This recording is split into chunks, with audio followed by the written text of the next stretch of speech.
Warning, the following podcast contains coarse language and spoilers for the film and the title of the podcast. Now playing Movie Reviews in 20 Qs. Hello, good people, and welcome to Movie Reviews in 20 Qs, the show where we review a movie by asking 20 weird and wonderful questions about it. I'm your host, Liz, desperately hoping that I have resolved my sound quality issues that you may have noticed in the last episode. Sorry about that.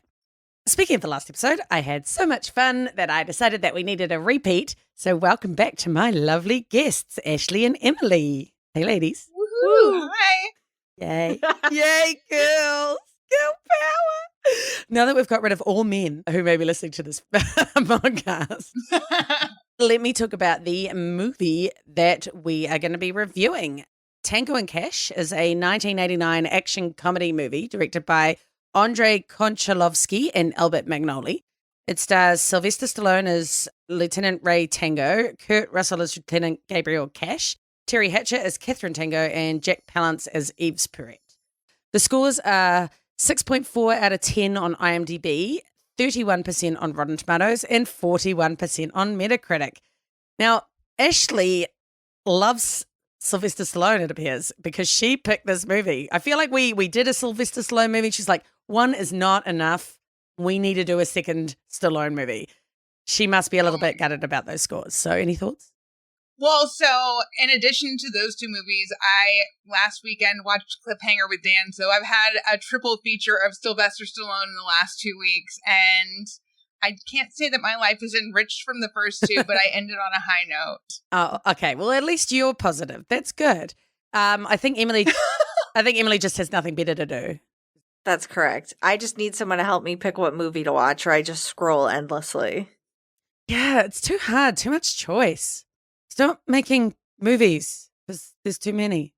That seems like a hot take. I don't actually believe that. Just shut down the entertainment industry. We're done. Everybody catch up on all the movies that are already out. So Tango and Cash, I think it's cheating if we get Ashley to summarize the plot this time. So I'm going to be a bitch because I don't want to do it and make Emily do it. Yay! Two guys have stupid names and they're real good cops, but one's by the rules, one isn't by the rules. And then they're framed by a bad guy so that they'll be out of the way for a big drug sell, exchange, steal, something with money. And so they're framed, they're put in jail, but then they get out and they get their revenge on all those people that framed them and stop the drug sale exchange. That was poetic. That was beautiful. I had to remind myself today, I spent a while going, okay, Sylvester Stallone is Tango, Kurt Russell is Cash. Sylvester Stallone is Tango, Kurt Russell is Cash. They were dumb names. Yeah, exactly. I at least know people who have the last name Cash, but Tango? They just did that so they could be like, he dances in there, and Tango dances back on out. And I was like, that's why you named him that, and I'm so mad. Yeah, that was tenuous as fuck. It really was. It's so awesome. It's so cheesy. It's so like freaking tongue-in-cheek, on the nose, ridiculous. And I'm going to save the rest of that sentence because I'm going to talk about it. Well, in that case, let's move straight into the first question, which is our compliment sandwich. It is one thing good, one thing bad, and one thing good about the film. If you want, I don't think Ashley will, but if you wanted to, you could give it a shit sandwich. One bad thing, one good thing, one bad thing. Or if you really love it, which maybe she will, I don't know, listeners, it's exciting. Look at all the suspense that I'm making for you. She might want to do a hyperbole sandwich, which is one thing good, one thing great, one thing good. So Ashley, why don't you take it away? Okay, so my first good thing is that the writing in this movie is so freaking fantastic, in my opinion. It's like peak 80s action movie comedy where it's like these one-liners or these quips or this banter. Especially like one scene that comes to mind is that shower scene with Tango and Cash, and they're just like roasting the shit out of each other. Like, this movie just makes me genuinely laugh every time I watch it throughout. The second thing that I really love about this movie is the bromance between Tango and Cash. It's pretty iconic, especially if this is not your first time seeing it. You kind of like, I don't know, known about it for a while. It's one of the epic bromances in movie history. And I love that they work well together. They have this chemistry. And then I love Tango being so bothered about the Cash and Catherine of it all. And then my last thing that I love about this movie is how over the top it is. Like, the villain is so over the top and extreme. You've got this random tech guy with these crazy gadgets. You've got Catherine at this dance club where they have motorcycles on the stage for props and giant fans. Like, the epic showdown at the airfield, like, everything's exploding. This movie is fucking bonkers. And it's just amazing from beginning to end. And so I am giving this movie, what are we using as the measuring device? Giant electric cables. I am giving this movie 10,010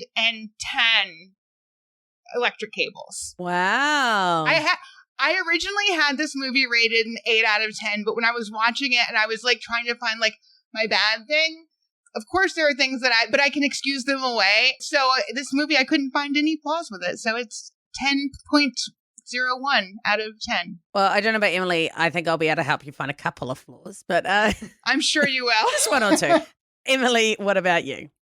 I will be doing a compliment sandwich because I think the chemistry here is, of course, it's the hook of it, but it's also what they're trying to do in every other movie where they manufacture chemistry and they're like, look, we put The Rock and Ryan Reynolds together. And you're like, okay, yes, they're both stars. And clearly that's what happened here. They were like, here are two big stars and we're two big action stars and we're putting them together. But it actually works. There is something there. It doesn't feel manufactured. The bad thing is that I was really disappointed because there were elements I loved that I thought were so creative and weird, like the weird club, him dressing up, like just there were all these different like little things that I thought were so funny. But the rest, it just didn't come together for me. Like I felt at certain points I was looking at my phone or whatever and I was more upset just because parts of it were so up my alley that I was like, why am I not thrilled by this whole thing? Like I wanted to want to give it 10,010, you know, but I wasn't quite there. And the other good, Terry Hatcher basically being Elizabeth Berkley from Showgirls was my final good thing because what an appearance, what an addition, what a strange choice that I was just like, great, I love this. Like more of that and this movie would be higher for me. Her hair was just fantastic. Electrical cables, I'm trying to remember what I gave Rambo because it's more than that. I'll say 7,000 electrical cables. Solid. If it was on TV, I'd watch it. I probably wouldn't go out of my way to watch it again. That's pretty fair. Nice. Yeah. I'll take it. Nice. I think you gave Rambo in the 6,000s, so that works. Yeah. Yeah. All right. From my perspective, Ashley will be pleased to hear that I'm also giving it a compliment sandwich. My first one's that I have a soft spot for Kurt Russell. My favorite movie with him is Executive Decision, but I still like to see him here. It's those twinkly blue eyes, particularly those dimples. Like he's a very attractive man.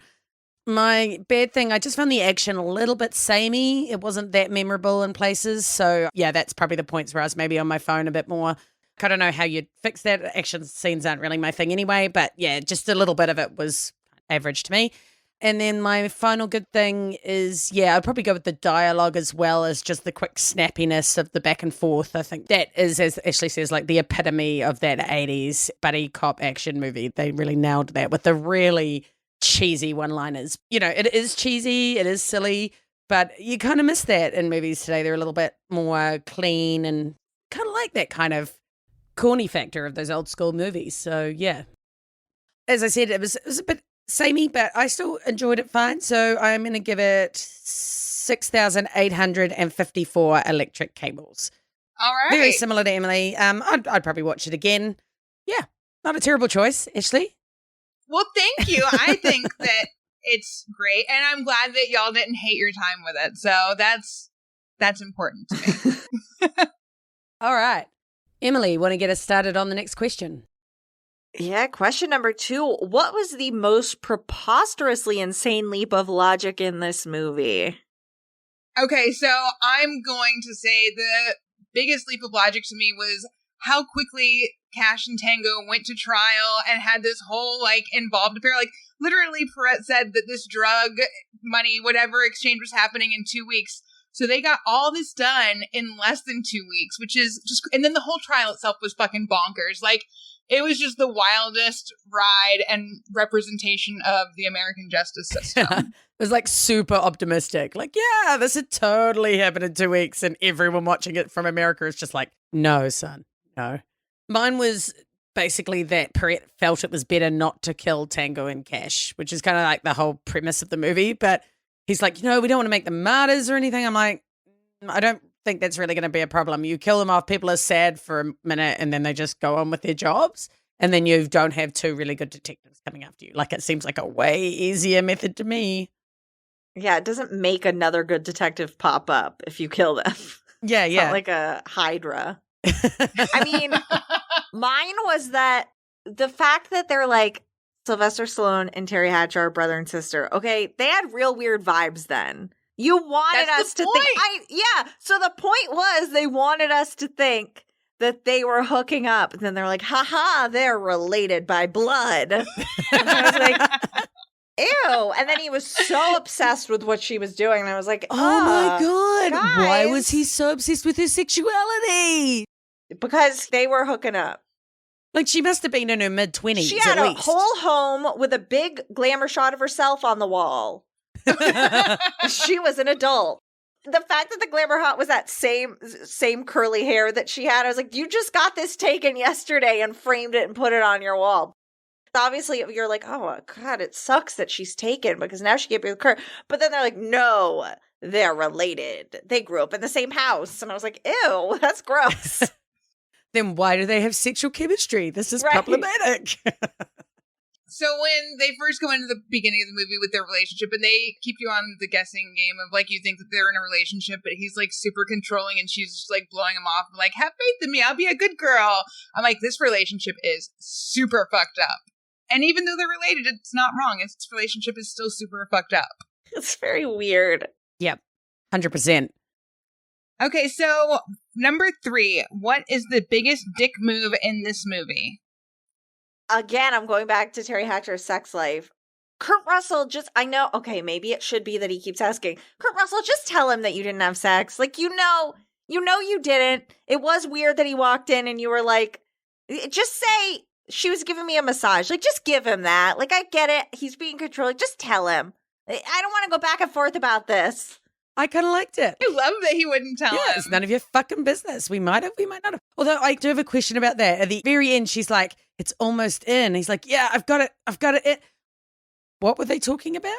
The disc. He had a slip Oh, disc, slip which disc. they were Yeah, talking okay, that about, makes and sense. so they were getting the disc I in. just think if he had if Kurt Russell had fully done it as just like, I'm not going to tell you, man, but Kurt Russell was definitely doing it in a way that was like, we did have sex and I won't say. So I was just Yeah, like, that's true. He's just trying to rile him up. He loves that he's got him so bothered by this. He's not going to like give it to him because their whole thing is to like poke each other and maybe to be dicks to maybe each 'cause- other.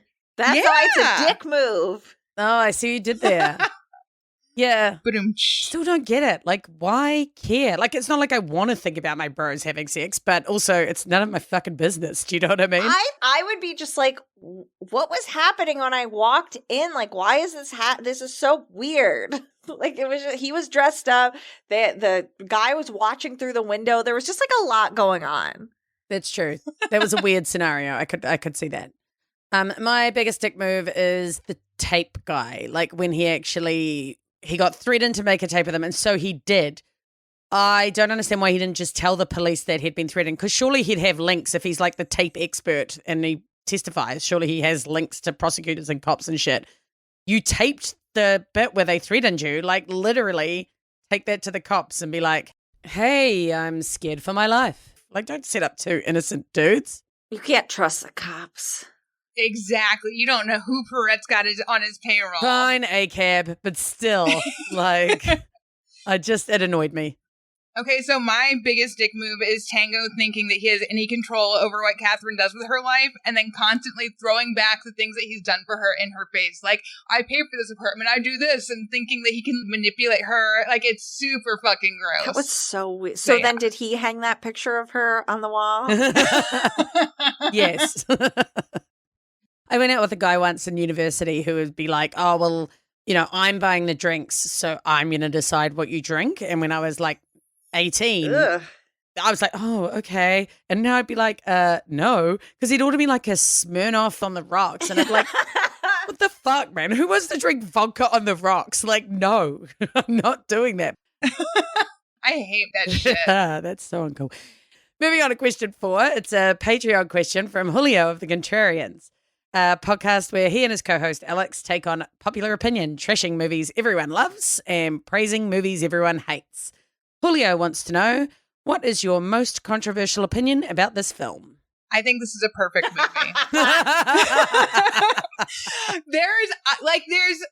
I can forgive things like this movie is obviously objectifies the shit out of women. There's more naked titties in this movie than there ever needed to be. Yeah, why do you hate women, Ashley?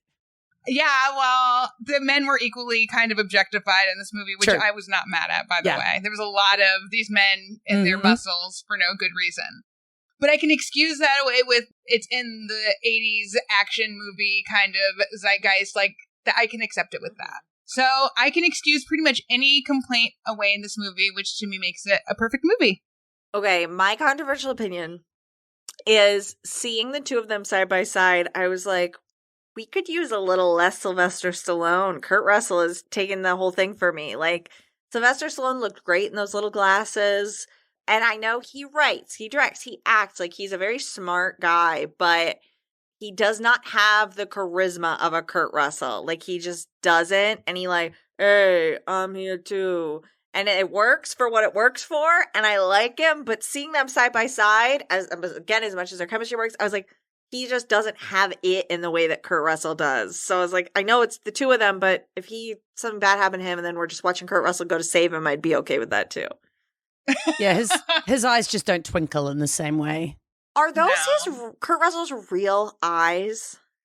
No, he put fake eyes in. I mean, no, they could be contacts. Yeah. In 1989, I don't think they had those. But I was struck. I was like, what is this husky of a man? I think if you watch any of his other movies, they're that blue. I do love those sort I of. was bored in his other movie. Is it cornflower blue, ice blue? I don't know what we call them, but they're very pretty. Cerulean blue, baby. Yeah, I love it. Gorgeous. I thought that the movie actually should have had, I know it's an action comedy or whatever, but I actually think it should have had less action and more detective work. What I really liked about it at one point was how they sort of split off and went and chased down different leads. And I found that really cool. I think it could have been a lot better movie had they spent a bit more time around solving the question around who had set them up. I think that could have been really cool. I get that. I loved the action, though. I felt like they did different kinds. Like there was hand-to-hand, there was car chases, there was explosions. It was everything. It was like bulldozers and shit. Yes. I actually wrote that, like, this is the perfect man movie because it's got, like, all of the things men want in a movie, right? There's boobs, there's snappy one-liners, there's car chases, explosions, fights, guns, monster trucks. Like, what more does anyone need? A ridiculously over-the-top villain that appears in fog and stays cloaked in shadows while making his first appearance to the heroes. Oh, but it had so that, good. Ashley. It had that. So I know. I'm just effusing about everything that I love about this perfect film. I love it. Moving us to question 5, I think Emily would like to present this question. It's a Patreon question from Emily, me, from the podcast Tasteless. And the question is, what movie would you watch with this as a double feature? 21 Jump Street. Like the modern take on buddy cops, because I feel like it's a similar kind of energy, but it's just quite a contemporary version. Plus, I like Channing Tatum, so that's good. Yeah, I think it'd be a good little combination there. Oh, yeah. I was thinking along the same lines. I said the other guys, the Will Ferrell and Mark Wahlberg, opposites attract buddy cop movie. So, yes. I went with the Man from U.N.C.L.E. remake, which... I fucking love that movie. I don't care how we feel about Armie Hammer. Very fun action, like two guys that don't like each other, but they have to get along, and there's a lady between them, but nobody's related to her. Just like in this movie. No, they're related, Emily. Did you not get that bit in the... No? I'm going to assume she's his stepsister, and they did not grow up together. Yeah. Also, we feel badly about Armie Hammer, if that helps. Well, I don't like cannibalism and all. I don't know enough about the facts to say anything other than I like the Man from U.N.C.L.E. I like the Man from U.N.C.L.E. I also, if Armie Hammer was DMing me, I wouldn't tell anyone. Did you hear about Armie Hammer and Erica Girardi? Apparently they were hooking up. It's also good. Can I know. still watch that movie? I can still watch it. Army, Yeah. we can't do this to Alicia Vikander and Henry Cavill. We can still support them. Yeah, that seems fair. I think that's perfectly reasonable. Question 6 is also a Patreon question from the legendary Chris Yeaney. What would Chris like to know, Ashley? Chris would like to know, what on-the-nose song would you insert into this movie and where? A song from another film, a little film called Toy Story. Play You've Got a Friend in Me as they high five at the end over the credits. That's so cute. I did not expect you to say Toy Story for some reason. That just surprised me. I'm going with quite the opposite sort of vibe. I'm going with Sexual Healing by Marvin Gaye when Catherine's giving Cash a massage, because that's really the vibe I was getting there. Nice. Mhm. I'm going with Folsom Prison Blues by Johnny Cash when they're arriving to the prison. I like that. So it's like double on the nose because it's the Cash Double vibe. Cash. Oh, Love it. yeah. Yeah. That's smart. You're smart. I know. Yeah. SMRT. S-M-A-R-T. No, it's like S-M-A-T. I mean, S-M-A-R-T. That's a Simpsons quote for anyone who doesn't get it. I'm smart. Kind of. I couldn't help myself. Well, I think it's I am so smart. SAMRT. SMRT. Yeah. Homer's dancing around singing it. And he's like, I am so smart. I am so smart. SAMRT. S-M-R-T. I mean, S-M-A-R-T. No, that's right. SAMRT. Nick Haskins, I'm so sorry. Oh, I love that. This is our next podcast. Girls Watch Simpsons. Feminist They know hot takes it. on The Simpsons. Actually, I only know it to like season 13. So after that, I'm useless. I'm the one person still watching new episodes. Wow. I find Thanks it for keeping it comforting. going. Yeah. Yeah, it's me. I'm supporting the Simpsons industrial complex. Well, someone's got to do it, I guess. Question 7 is a fan favorite. What quote from this film would be the worst to hear immediately after having sex? Crazy people aren't afraid of anybody. Nice. Lucky for me, this place is soundproof. That way nobody gets to hear me beating the truth out of you. I mean, would that work? I just was like, oh, soundproof. Perfect. Oh no, for a beating? Bad. Yeah, I guess so. I had a couple. I prefer blondes because I'm not blonde and that would make me sad. You're not wrong. Yeah, and I've had enough of this. That's pretty brutal. And you did pretty good for your first lesson, which is so patronizing. That's so rude. I'm in my 30s and this is not my first time. Oh, no. The other one I had is we're going to get FUBAR now. Yeah. How did Tango not know FUBAR? Yeah, he's like Right? the buttoned up, like military. He should know Yeah. all the little terms. Yeah, I was really surprised at that. I know FUBAR. What do I know? He wasn't in the military. He's just an investment banker, and that's where he wears his little suits. Yeah, he's a stock market player. Yeah, Detective Armani, is that what they called him? Yeah. Rambo's a pussy. Yeah. Which also, by the way, I see that they just put that in there to be funny, but also that scenario had nothing to do with Rambo. So I was like, I don't get why he thinks he's Rambo. Like, Because he's Sylvester Stallone. Get it? What? Sylvester Stallone played Rambo. I wish I would have put that. Obviously, but like in the scene, it made no sense. I was like, you're just using this, and it doesn't No. even make sense, you madman. Unless you count the fact that the backwoods cops were talking shit to him and trying to, like, be assholes to him. That's the only parallel I can see. Yeah, I guess so. Okay, Emily, hit us with question 8. What sign character had their life completely ruined by the events of this movie? I was going to say that audio expert that had his equipment blown up and his career basically ruined because he was blackmailed by the villains. Yeah, that's a good call.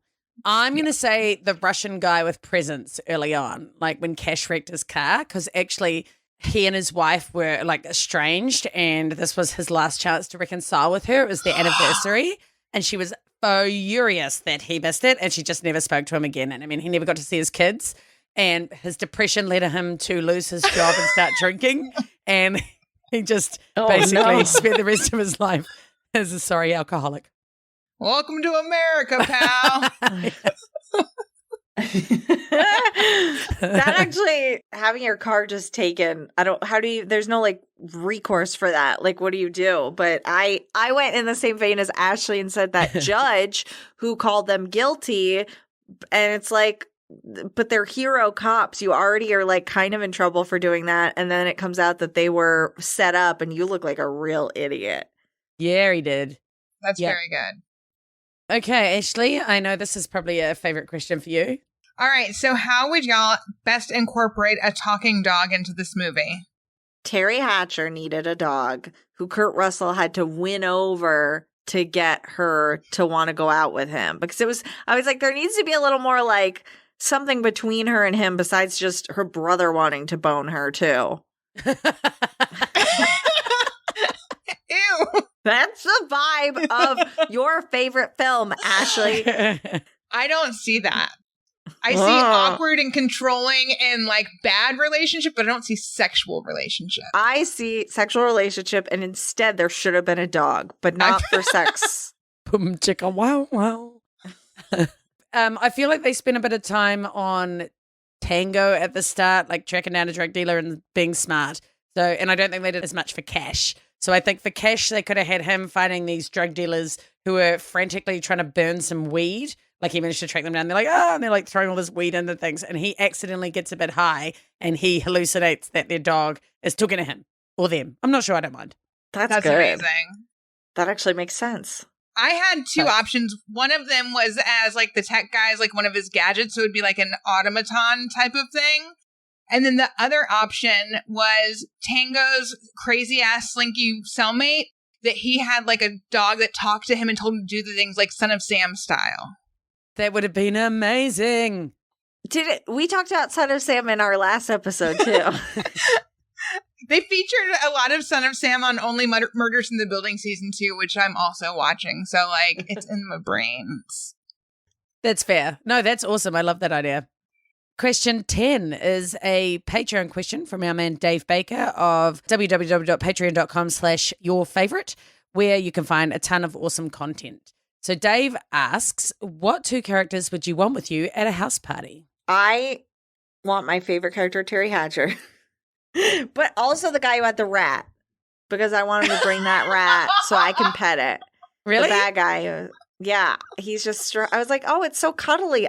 If somebody said, here's a cuddly rat, you can hold it, I would be so excited. So I would be at the party with the rat guy. We'd be in the corner. I would be holding the rat. Maybe I could make it do a little trickish, sit on my shoulder. And Terry Hatcher could keep people from bullying us because she was tough and cool. Or she could just distract people. If it's a games night party, even better, because Pere loves to play games. Like, he would be down. That's true. I'm going to have Kiki and Cash at my party. I feel like those two are the life of the party and super fun. They're not going to look at you. I don't need them to look at me. I can look at them. Yeah, clearly she's going to be doing fabulous dancing at both of your parties. So it's fine. I was going to say she's going to teach me how to twerk. Can she twerk? I mean, I'm sure she can. Everybody can. Except for me. Everybody can. I can't. I should be able to, but I can't. Not a good dancer. I have faith in her. She could do it. She probably could. I am, in fact, not going to have Kiki. I'm going to have Cash because I have a soft spot for Kurt and his twinkly blue eyes. And I'm going to have Cash's giant cellmate.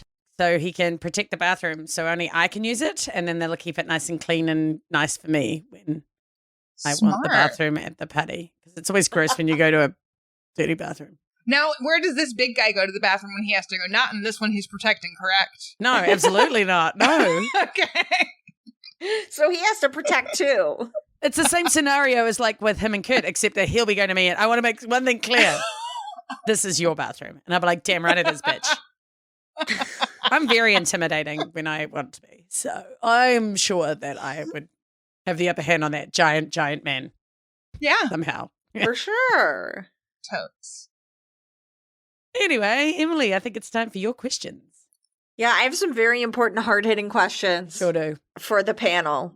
Question number 11. Is a mullet acceptable if the man with the mullet is hot enough? Yes. Oh. No, it is never acceptable. I will never understand it. Kurt Russell is like, let's go out, but I have a mullet. I'm so sorry. And also, you're single, but I have a mullet. No. Not even Tom Hardy. What? No. It shows terrible judgment. So. No, hard disagree. If Tom Hardy, Henry Cavill, Joshua Jackson all had to grow mullets for roles, they're still getting it, even with the mullet. I don't care. Like, it will not put a damper on that gorgeousness. It's too good. You're just so forgiving, but I am not. Not really. My dad had kind of a mullet growing up, so maybe that's why it doesn't bother me as much. You've become used to it. Because I was used to it. Yeah, it was like, I saw it as a child growing up on him, and I was like, he got ragged for it all the time, but I was like, yeah, he's fine, he didn't give a fuck, who cares? You're not shocked by it. Like, I was shocked watching this film and every other person had a mullet, but I was like, you know what? Kurt Russell, go for it. I just don't like long hair generally on men. I'd like rather than be like completely shaved head than long hair. So you can shave Kurt Russell's head in his sleep. Yeah. Although I don't know if he'd pull off like really shaved head, but it'd still be better than the mullet. For sure. He does seem like maybe that's a weird shape under there. Like his head's too big and square. It's quite a decent sized head, yes. Or is that all hair? Is it all hair and he has a tiny little Maybe. Beetlejuice pinhead under there? Surely there's a movie where he's had to have a shaved head. I'm gonna find out. Google it. Who can find this out first? Kurt Russell's head Go, shape. Come on.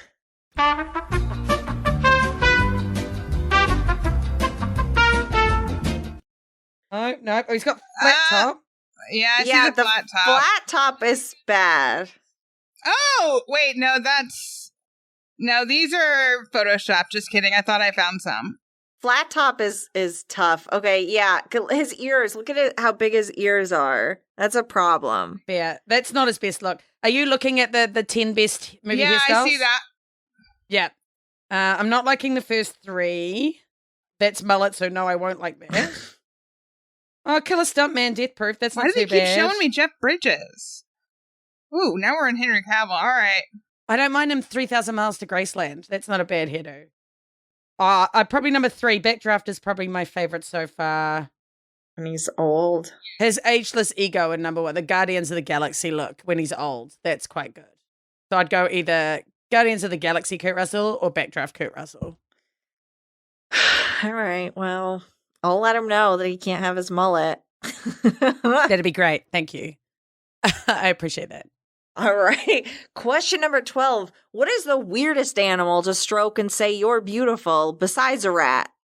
On Instagram, I keep coming across this woman who I guess has this like tiny little pet spider, and she plays with it and like acts like it has a personality and pets it, and it just freaks me the fuck out. So I'm going with a spider.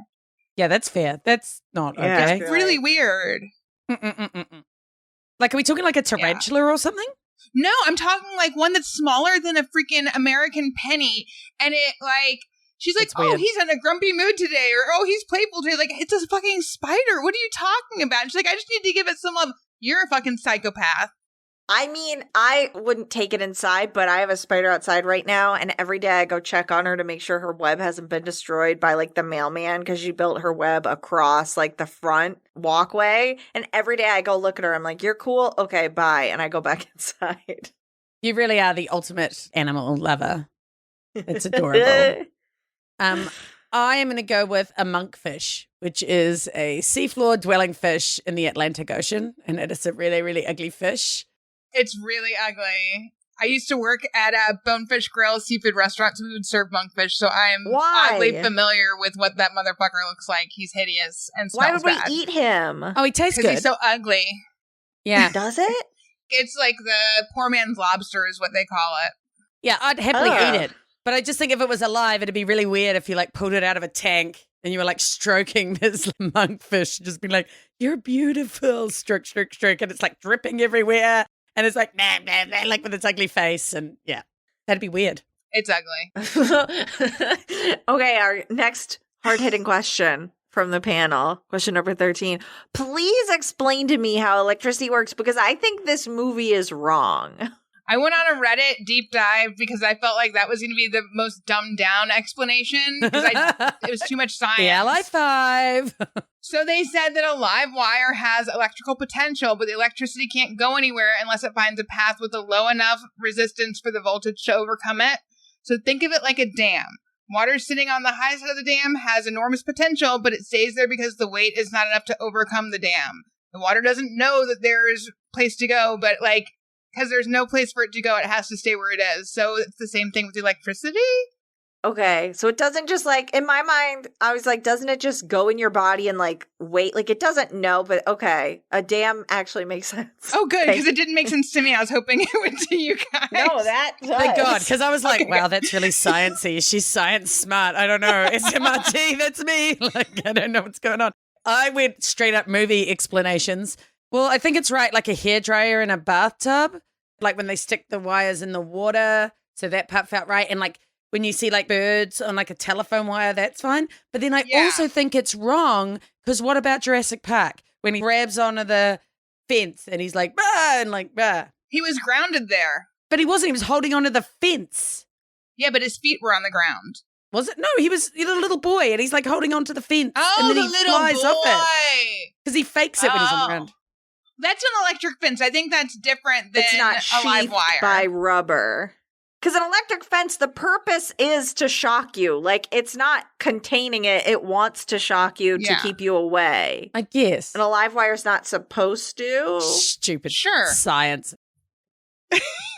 I just was when Kurt Russell started explaining it, I was like, what are you talking about? But then when he said, he said something I don't know, or I don't know, that could be. He's don't maybe you it's know? not true. I don't know. Yeah. And I was like, all right, I like that. It's allowed. Yeah. 100%. I hope these hard-hitting answers answered your hard-hitting questions. It genuinely did. Thank you. You are welcome. Okay, so my first question is, who do you think would win in a fight, Rambo or Ray Tango? I think Rambo. I think Ray Tango was lucky. I think he was not that good of a cop, and things worked out for him. Ooh. And he just would show up and he'd be like, there's stuff in that box. Rambo was building himself a little tent and building himself a new little shirt and building himself a new little, he built himself a tunic. He was methodical. And that was the piece, Liz said, that I was missing from this, the detective work, the methodicalness. He just was kind of on the beat, going by, okay, I go do my cop job. I think Rambo would have little tricks, little traps. Okay, I love little tunics. I love that you brought up the tunic. It makes me so happy every time. B, you're totally right about the they didn't show enough. When Tango knew that the drugs were in that thing, it didn't show how he knew. He was just look at me, I'm so smart. And you're okay, but why though? Where is the working? However, I am gonna just play devil's advocate and say Ray Tango. In the movie, they show him talking people out of it, right? Being persuaded. So I feel he would just talk Rambo down from fighting him. He'd say stuff and Rambo would be I not talk much, so I hit thing. And Ray Tango would be blah, blah, blah. And Rambo would be my head hurt, I drink beer. That's my theory. Nice. That's fair. I'm going with Tango just by body count alone from their first movies. Because, Rambo didn't kill anybody. Tango killed a lot of motherfuckers. So he doesn't have whatever that is holding Rambo back from not killing people. Tango's unmoored by those feelings. He's just going to kill motherfucker. You think that winning in a fight requires you to kill someone. Man, you're psycho. I think not being afraid of killing somebody gives you an advantage in a fight. I feel Rambo would be very willing to kill someone who looked like him. You know what I mean? He doesn't want to kill innocents, but I could see Rambo being I can kill that man. That's me. Yeah, no civilians. I could see Tango doing the improv mirror trick and making him go away by fooling him into thinking that he's his own reflection. Yeah, okay. Controversial opinions here, team. I'm loving it. Right? Okay, so if this movie was remade today, who would you cast as Tango, Cash, and Catherine? Two of these were very obvious to me, which is Tango is Henry Cavill. And it wasn't just because I was thinking about the man from U.N.C.L.E., but I think there's this, he's the serious hot guy. He's I play by the book. I mean, we all agree that Cash is Chris Hemsworth, right? Yes! That's who I have! That's amazing! It's so clear. It's so clear in my brain. I was obviously Chris Hemsworth. That's amazing. Obviously Chris Hemsworth. Perfect. He could even have that same haircut. Like, he has Kurt Russell vibes. Forget, who's that? Wyatt, that other Russell. Wyatt Russell. No, Chris Hemsworth is the true heir to the Kurt Russell, situation. And for Catherine, I realized, I was like, I don't know any young actors. I was like, but you know what? So I'm going to play it a different way. Jennifer Connelly is an older woman. She's the older sister of Henry Cavill that is interested in his young new buddy. And that's why he's so protective and weird about it, where he's I feel like Chris Hemsworth and an older woman, she's not even old, but just, more than these movies usually allow a woman to be. And she was so good in the Top Gun follow-up. I just love her. And now instead of working in the strip club, she owns it. And so she makes sure that all the girls get out there on their motorcycles on time. She could also strip if she wants to, but she just seems like a businesswoman. I get that. I appreciate that. I love that we both pick Chris Hemsworth for cash. That is just amazing.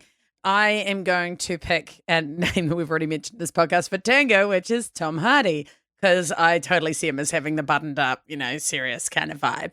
And also, I've been wanting those two to be in a movie together for ever, so what I need.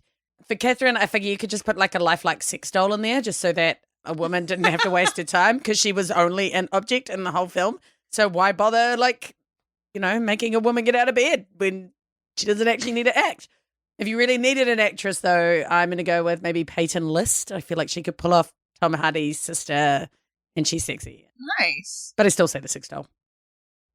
I'm going to play into the stereotypes that are in this movie. So casting against type, I'm going to have The Rock as Tango, because he's the muscle-bound one, but seeing him play against his usual type is kind of what Stallone's doing. So that's the vibe there. And then I'm going Carl Urban as Cash, because he would look great in fucking drag and he can pull out the mullet and everything.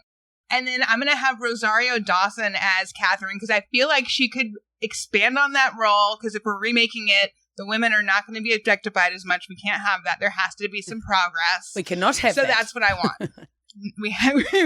Wait, could we talk about how shocking it was when they panned up Kurt Russell's legs, in those things? And I was like, God, his legs look incredible. Aerobics instructor. He looked so good. I was like, That was a cute little twist, actually. I like that little, you thought it was going to be him in the leathers, and then no, it was not. Well, and that was when Terry Hatcher got to be like, no, I'm in charge. Come on, she's mine. Yeah. I was like, all right. I love that shit. All right. And then my last question is, if you were to perform a sensual dance number, what song would you choose and what prop would you incorporate into your performance? So we saw a real motorcycle. We saw Terry Hatcher maybe do 2 hits of a drum set, boom, boom, and then toss the sticks away, which, okay, now somebody has to go pick those up and save them for you, whatever. I don't want to brag. I just bought a unicycle because I want to learn how to ride. Oh my God, that's amazing. I don't know how. I'm going to teach myself. All the knee and arm pads are for children, even though they say adult, so it barely fits. And so to fit with that theme, I think Britney Spears Circus, and I would come out on a unicycle. Holy shit. Okay, you need to make that a segment on the next live stream for The Cure, because I think that would break fundraising records. I would pay so much money to see you do a sensual dance utilizing a unicycle to Britney Spears Circus. I'll start working on that. That would be amazing. Mine isn't as good as that, but still. So when I was 16, I went to this party and there was this girl, Heidi, who was doing a dance on a table, as you do at 16. And it was to Pony by Genuine. Ride it. Fuck yes. My pony. And Classic. I just always have that in my mind, because at the time we were like, oh my God, what is she doing? But also, the guys seem to like it. So that's what I'm doing. And just to keep with the theme, I'm going to get one of those little toy sticks with the horse head, the little broom horsey, because you can ride it and then you can twirl it. I don't know. I feel like you've got a few options there. Oh, yes. Clearly I'd be sexy as fuck. That's amazing. I'm going to do Journey's Levin, Touch and Squeeze. And I don't know if you guys are familiar with that song, but my prop is going to be a maypole because I figure you can use the pole part like as a stripper pole, but you can also grab onto the ribs and like swing around or whatever. And like you can kind of like get into it. So that's what I'm going with. I think that is spectacular. This sounds like quite the club. Super sexy. I think this is our new business venture, ladies. Wow. It's just these 3 dances. Well, each have our own little sort of corner where we do our thing. And then so you guys can choose. You do what you want. You can go to one of these 3. It's up to you. There's no judgment here. I think we're really missing out on a great business adventure. I wonder what Sam would do. You know him best. Put him in the scenario. I want to envision it now. I don't know what his musical tastes are. His prop has to be a bucket of KFC. Yeah, but what Like a sexy song about like just eating like a caveman. And he'd just be like, what's that one where Beyonce says she has hot sauce? yeah, let's do that. I don't know any recent music. Like I don't think I've listened to any new music that's come out within the last like maybe 15 years. Or that song Lollipop, but instead of a lollipop, it's chicken that he's eating. Nice. Oh, like, you're sweet like KFC boy. Sweet like chicken. Okay, let's just stop. To move us on, I will go on to my questions. So, question number 17. Who is your favorite badass 80s movie cop? John McClane, hands down. Mm-hmm. I hate Bruce Willis and what he's become, but I live for John McClane. Yeah, it's the 80s cop, like in the 80s movie. Yeah, he's fucking awesome. Is that 3, Emily? Do you agree? No. Oh, no. What are you going with? No. Jackie Chan Police Story. Oh. I haven't seen it. You want interesting fight scenes? You watch any Jackie Chan movie for hand-to-hand combat that is phenomenal. Police Story is not my favorite, but it's his 80s one. Who Am I? Rumble in the Bronx, all 90s Super Cop, which is the 3rd Police Story with Michelle Yeoh, all 90s. But 80s Police Story, pretty solid. I mean, that guy, what he can do and what he actually does more than Tom Cruise even, like the tricks he does. And then at the end of his movies, there's always the bloopers of like him really doing this shit and like falling or breaking a bone or whatever else. Like he is a real life badass. It's crazy. I don't think I've seen any Jackie Chan movies. Should I watch Jackie Chan movies? I've seen Jackie Chan movies, but none from the 80s. My nan, you gotta watch the 90s ones. My nan used to love Jackie Chan. She like just watched all his movies. As you do. He is so funny. He like, any of his 90s or 80s movies, if you watch his recent ones, they're very like Americanized. But if you watch anything where he's like not speaking English and he's just fighting, it's so good.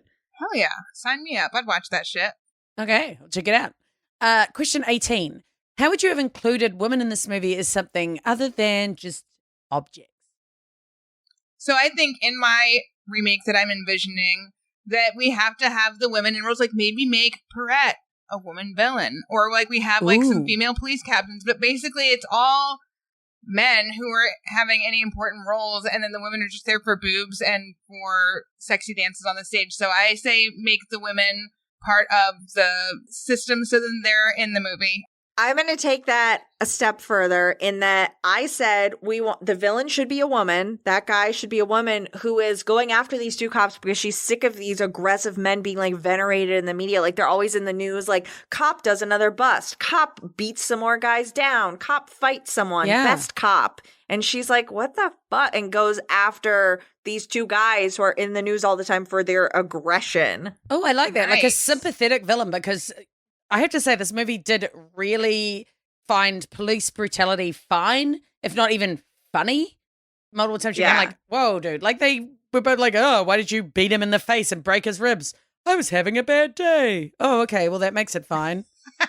No, it doesn't, You guys. choke that guy out with a chair. Yeah, like holy shit. He did try to kill him. He did just try to kill him. True. It doesn't matter. You're the police. Yeah. Soz. No, I don't. You don't condone police brutality. Yeah, no, that's fair. No. Unless it's in an 80s action movie. Fair. Yeah, I mean, this was the 80s, but it was just, there were a couple of times I was like, okay. I actually, for the face guy, when he was like, yeah, well, I got arrested by these cops and they broke like multiple of my bones and stuff. I was like, oh, I'd be pretty pissed off too if I was him. Like, that's totally fair. Yeah. But yeah, I like that, making her that sort of sympathetic anti-villain kind of thing. I just thought you could at least have Catherine helping. Like, she could have actually gone and solved or been the key to them finding out who had framed them or something, like snooping on the side, or I don't know, but I feel like she could have done something more. Even if they had to use her as like hot girl bait, you know what I mean? And she befriended the villain or whatever, like she would have been part of it. Like, I'm surprised they didn't do that, honestly, that they didn't send her in. Or like at least use her sexuality to like screw them. Because men will stop and go, or like, oh, I can't do anything when ladies show their boobs, according to most movies that I have watched. So she could have utilized her boobs to great effect, I think. All right, so question 19. Who got the worst cellmate, Tango or Cash? I feel like Cash did. He couldn't use the toilet. That man's bed was like basically in his face when he was trying to sleep, and then he was like farting. It was too much. I blacked out all of that and said Cash's roommate because of his snoring. That would make me so furious. I was like, I don't care if he hijacks the toilet. I don't care if he's farting. Like, the snoring, that like repetitive, it would make me so mad. I was, the other guy, Tango's roommate, was doing that like slinky noise, and that like those sounds bother me so much. But I was like, no, snoring is worse if you're trying to sleep and you're just listening to it. Ugh. I love that you're not at all bothered by the idea of being in a cell with a crazy person who did seem like they might actually just want to try and carve you up in a satanic ritual in your sleep. He's staying in there quietly until he carves me up. Great. Let's do it. As long as you get a good solid 6 hours sleep before he kills you. That's all that matters. Yeah. Yeah. Fair enough. That's reasonable. We're reasonable people. All right. Our final question of this episode is from our Patreon and Ashley's Bubby, Dad of Netflix and Swill. His and Caleb's podcast is a great source for Netflix, news, reviews, and booze. Good job. I know. I thought I'd do it for you since you struggled last time. Fuck those guys. That's really funny. Anyway, Dad asks, who was the true MVP of the film? And it can't be Tango or Cash. I think Kiki is the MVP because her brother is trying to manipulate her, guilt trip her, whatever.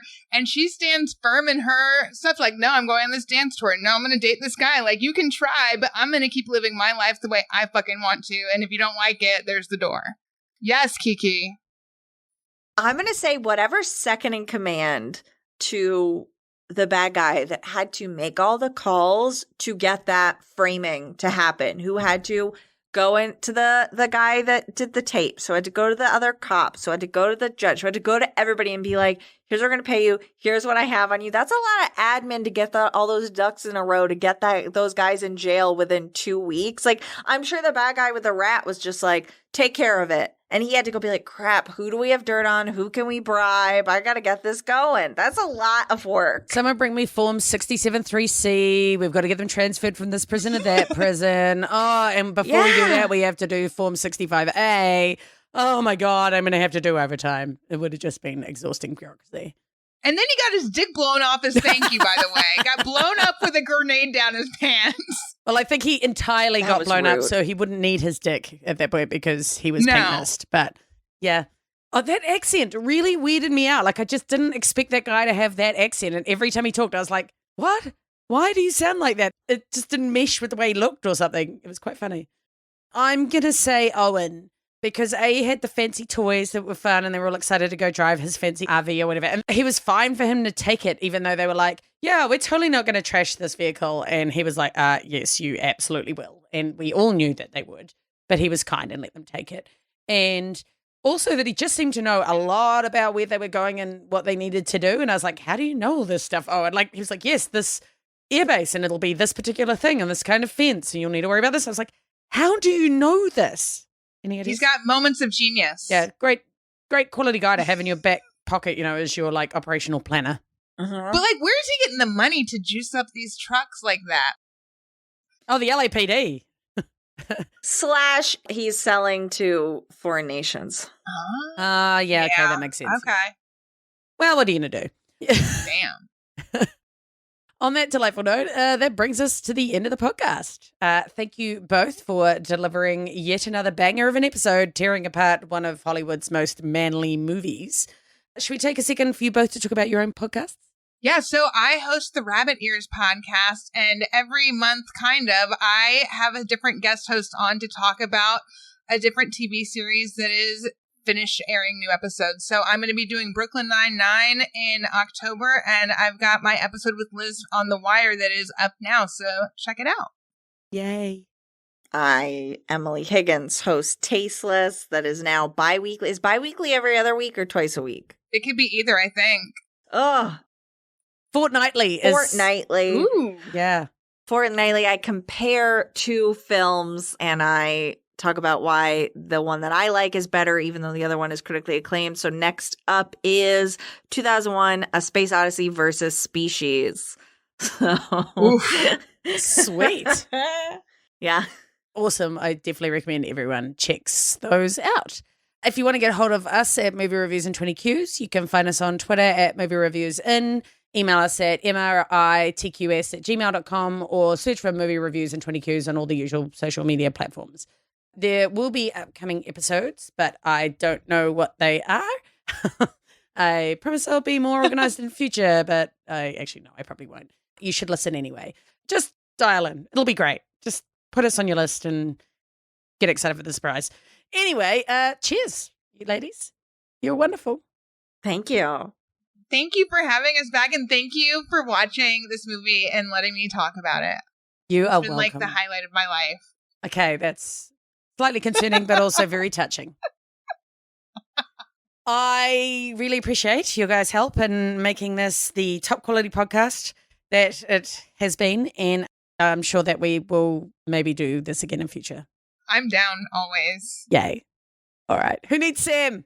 Sam, go play with your baby. We got this. Yeah.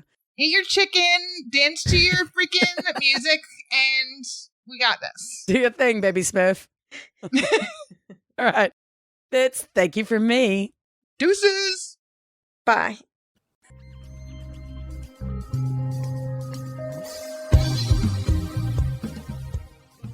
I like that I have to ask to join, like there's security. Yeah. If some Miranda hops in, like, I love Tango and Cash. Let me in. I have things to say. I have very strong opinions. I was watching Housewives of Beverly Hills before we got on, so like I'm just used to talking bullshit.